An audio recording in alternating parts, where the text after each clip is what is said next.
Majority of people in the room know I do call myself the mortgage coach, and I wanted to explain why. I really believe that there's a lot more to mortgage advice than literally just finding the right deal and moving on. So what I tend to do is I always work with my clients. So I thought the best way to work with them is to study and become a financial coach as well. So what I actually do is I do the introduction, so I do a full review, I find out what kind of things they need, whether it's advice on building deposits, whether it's advice on how to build up their credit, and sometimes I can work with clients for sort of 6 to 12 months before they're mortgage ready.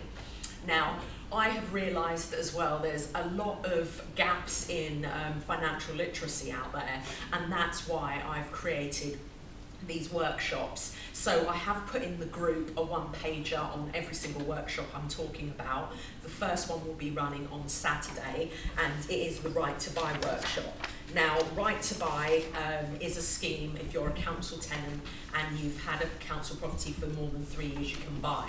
But it is quite technical how you apply, the timing of it. The council like to give you certain deadlines. In fact, there are 3 different deadlines that you've got to meet. So it's really important that you understand the process. So that's the first workshop that I'm running.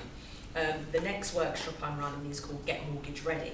So Get Mortgage Ready, I think the 3 most important things when you're getting mortgage ready is 1, your credit profile and making sure you build it up. I say profile rather than score because the way it works with lenders is they actually look at your credit and your history, missed payments, financial associates, that kind of information, and then they actually come up with their own internal scoring. So when you say I've got an Experian credit score of like 999, to a lender that doesn't always mean it, because there's the debt to income ratio and then there's also the credit utilisation, which you'll obviously learn on that particular workshop. The next workshop is Get Investment Savvy. Now the thing about there's a trend at the moment, I don't know whether parents actually like this trend or not, but a lot of kids aren't moving out till they're in their 30s, but they're coming out of university, getting really decent jobs. I mean, I've got clients, their starting salaries are like 75,000 because they're investment bankers, but they have no intention of moving out. They like where they live with their parents. They've got it cushy, but you know, they've got this really, horrible situation where they've got all this disposable income. What are they going to do? So they want to invest in property. So they want to become first-time landlords, but they don't actually want to own their own property. So this is a whole workshop on how you'd actually do that. The next one is shared ownership. This, like Right to Buy, is also an affordability scheme, also run. And it can get quite technical because with shared ownership you've got to take certain things into consideration. You've got to take the rental part, you've also got to take the owning part and make sure that you have complete affordability. What I tend to do with my clients is I explain the whole process and I kind of work on a 5-year plan. And what I mean by that is they may buy the initial part of say 40% and then the 60% would actually be rented, and then they could either in 2 years time, if they're on a 2-year fix, remortgage the whole thing and staircase, i.e.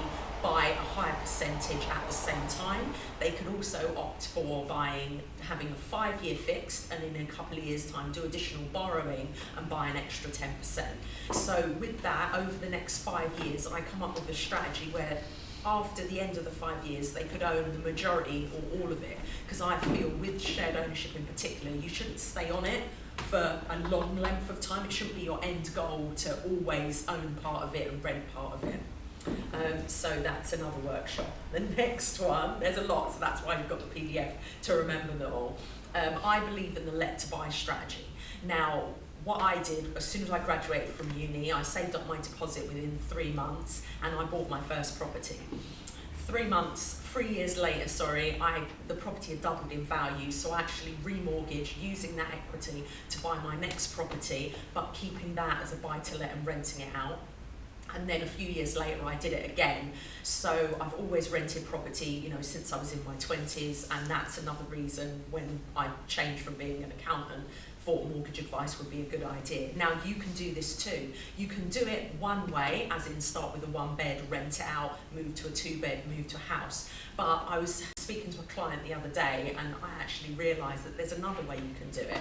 If you own a whole house and your kids, for example, have left and gone to university, you can actually rent that house. That can be your rental property, and you can raise enough money to actually buy a small flat, move into that and rent out your house.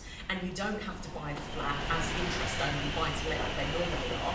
You can actually pay off both mortgages, because that's something he was concerned about. Borrowing in his 50s, he was just like, but I want to be paying off my mortgage at this point. But I actually explained, by renting a whole house, when you're only paying for a mortgage for, you know, the buy-to-let, which is only, say, a one bed, you can easily pay it off within, say, 10 years' time without actually having to even use your salary. You can do it purely on rental income. So that's the Let to Buy Remo. There's also a Let to Buy buy-to-let strategy workshop that I'm also running. Now, I've got a few clients that bought Right to Buy several years ago, and because of the discount, and as of this recording, it's 136,400 for London, and outside of London it's 102,400.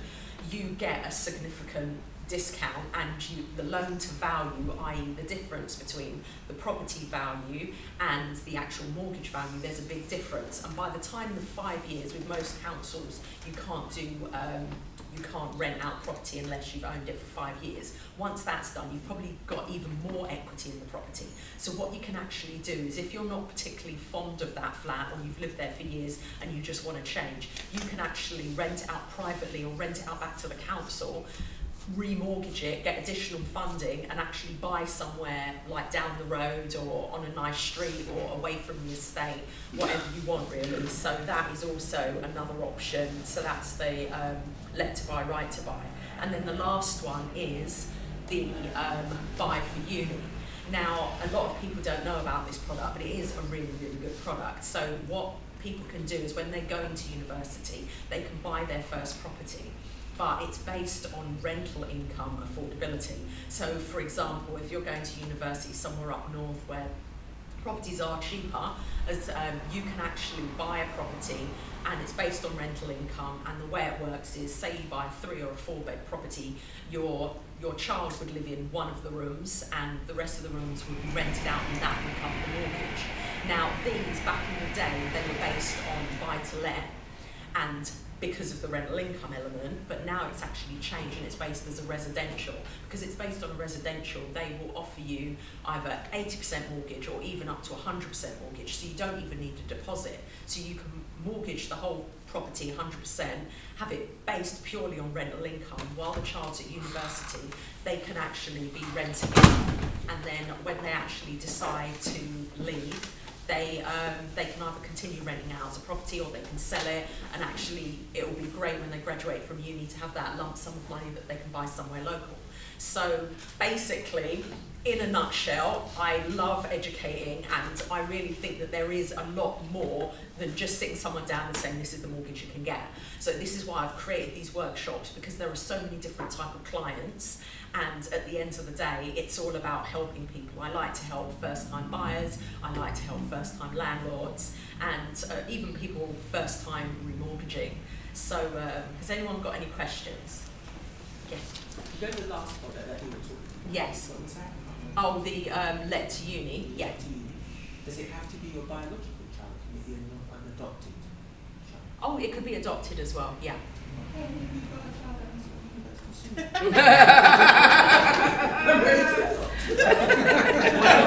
Question from Millen? Yeah.